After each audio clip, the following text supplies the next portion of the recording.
बहुत ही आदर सम्मान श्रद्धा की योग्य बीच में बेटी कल्याणी हमारे मुख्य मेहमान पहुंचे हैं।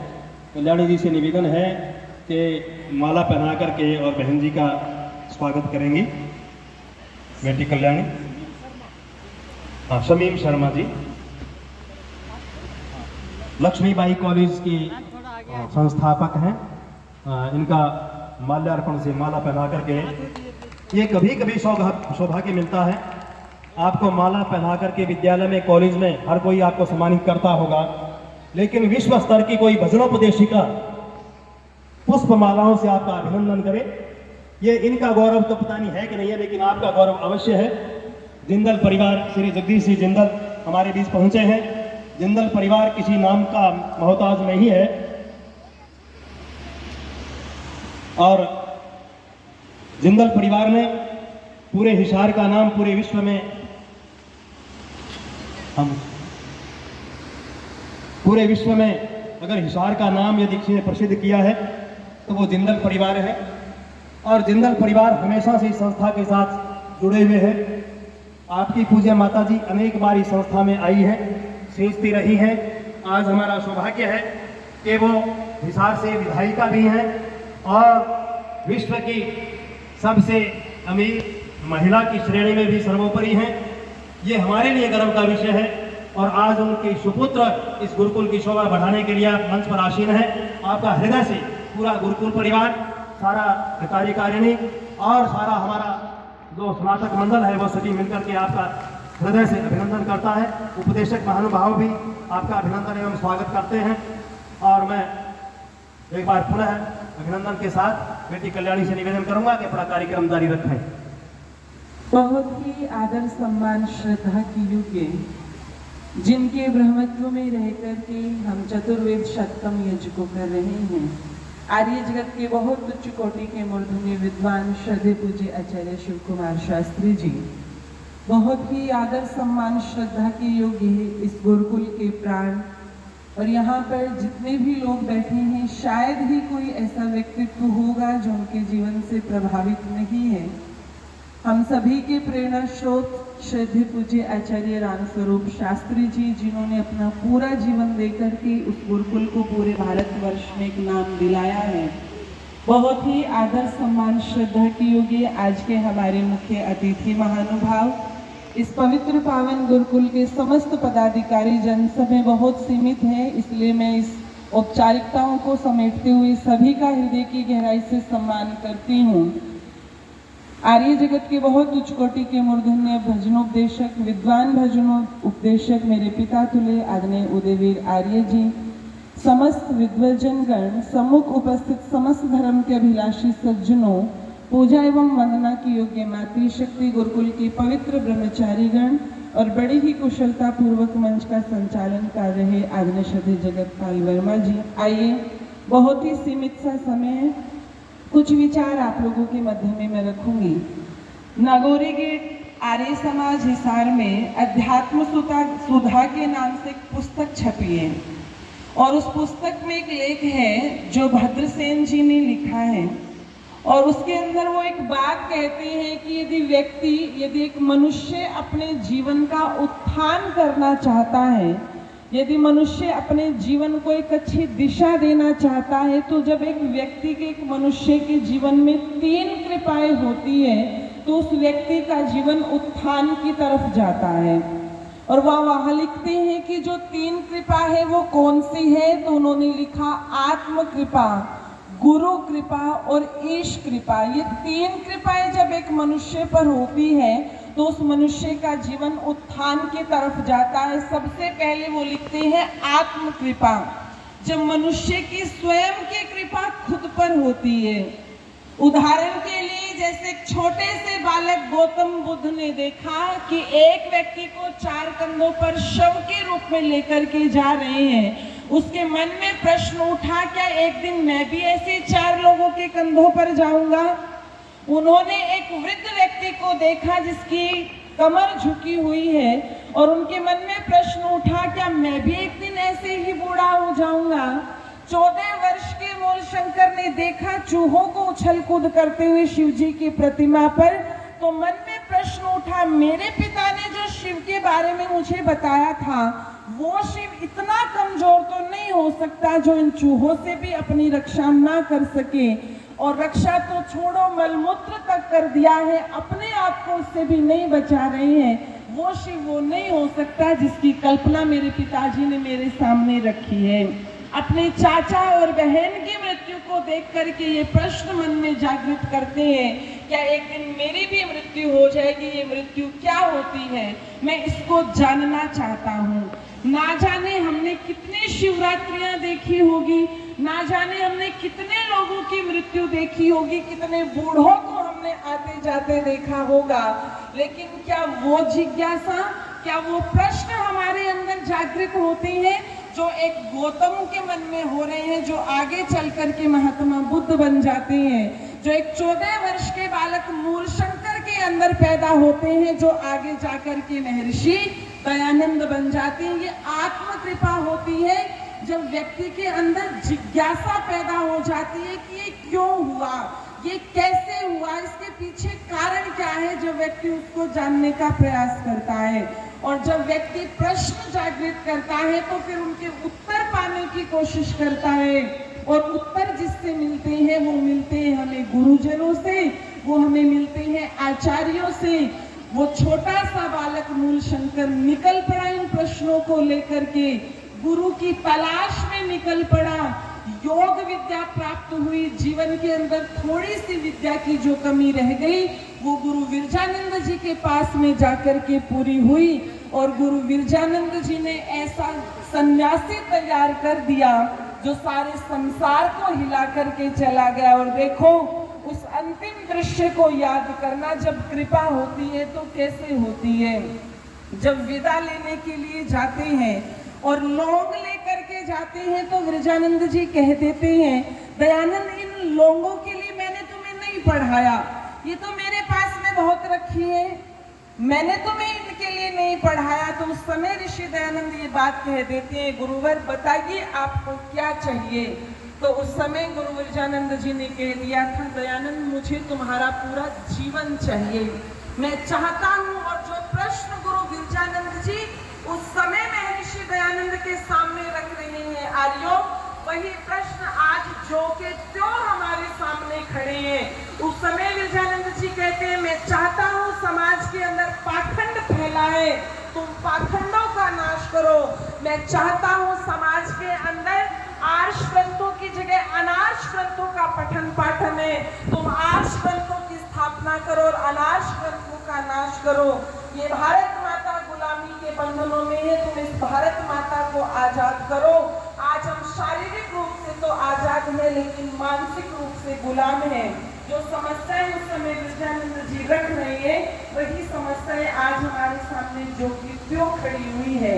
विरजानंद जी ने जीवन मांगा और महर्षि दयानंद ने अपना जीवन दे दिया।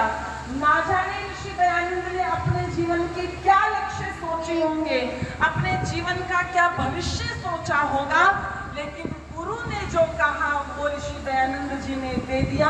और आगे का जीवन ऋषि दयानंद का गुरु ने जो कहा था उसी के ऊपर चला।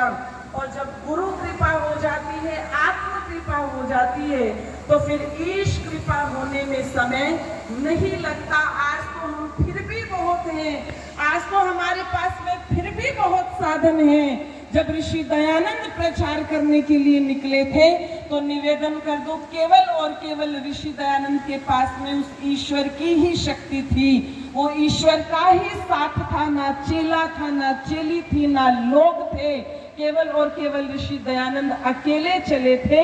और वो ईश्वर की वो कृपा हुई कि उस अकेले महर्षि दयानंद ने पूरे भारत को हिला करके रख दिया।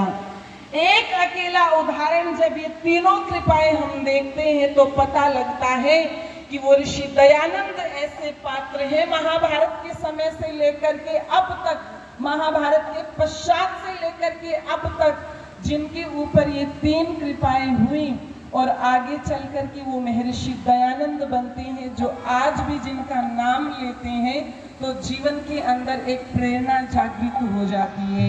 यदि हम भी अपने जीवन का उत्थान चाहते हैं तो सबसे पहले तो हम अपने अंदर इन बातों को जागृत करें। कुछ भी हो रहा है तो ये क्यों हो रहा है, कैसे हो रहा है, फिर उनके उत्तर जानने का प्रयास करें और वही जीवन में आचरण में लाने का प्रयास करें।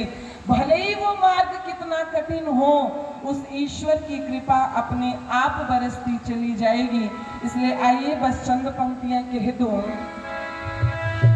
ऋषिवर तेरे गीत जमाना गाएगा गाएगा, कितने उपकार भुलाना पाएगा।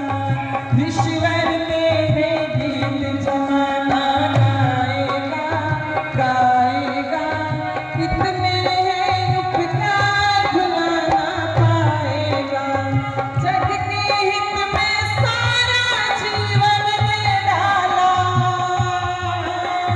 जग के हित में सारा जीवन दे डाला। तुझसे ना कोई और दोबारा आएगा। ईश्वर तेरे गीत जमाना गाएगा गाएगा, कितने उपकार भुलाना पाएगा। कितने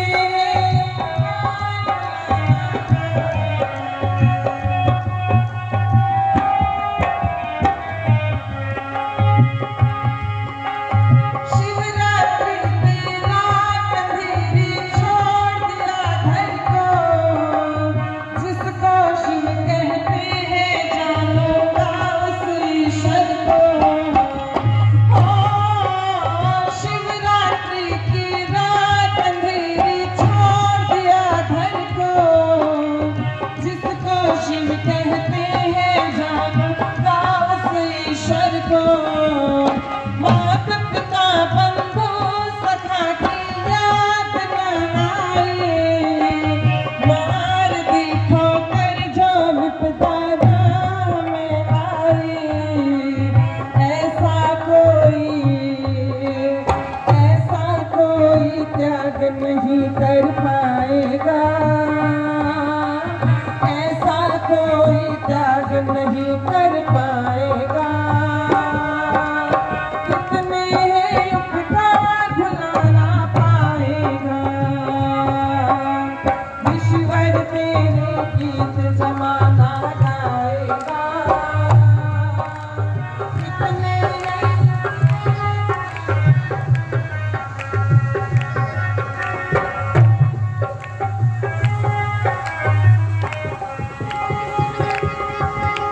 ठोकरे खाकर जमाने की हारे, अंत में आए विरजानंद के द्वारे। ठोकरे खाकर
जमाना गाएगा गाएगा, इतने उपकार भुला ना पाएगा, इतने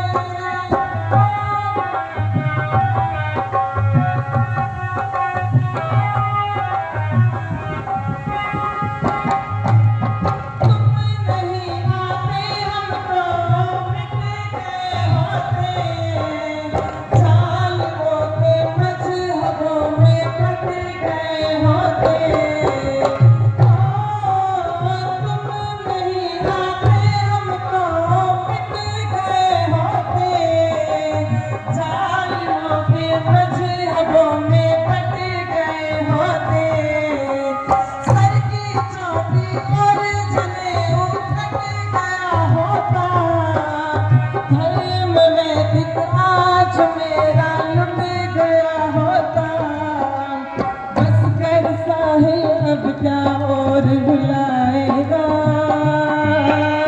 कितने हैं उपकार भुला ना पाएगा,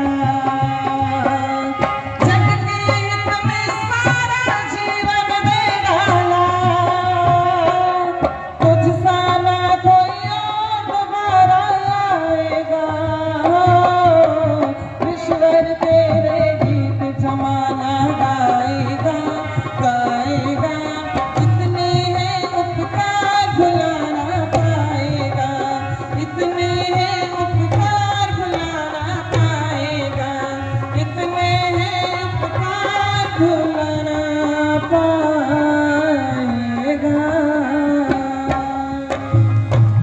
बोलिए महर्षि दयानंद की। आइए, हम ऋषि दयानंद का 200वां जन्मदिन मना रहे हैं, तो हम सभी संकल्प लें कि हम ऋषि दयानंद जी के जीवन से प्रेरणा लेकर के अपने जीवन में ऋषि दयानंद के ऋणों से उऋण होने का प्रयास करेंगे। आप सबका बहुत बहुत धन्यवाद। ये राशि देकर के आशीर्वाद दे रहे हैं, बहुत बहुत धन्यवाद। बहुत बहुत धन्यवाद कल्याणी जी, आपने बड़ा अच्छा उपदेशात्मक भजन प्रस्तुत किया। श्री ओम प्रकाश जी, कर्नल ओम प्रकाश जी 100 रुपये कल्याणी जी को देते हैं, वो ले लेंगे।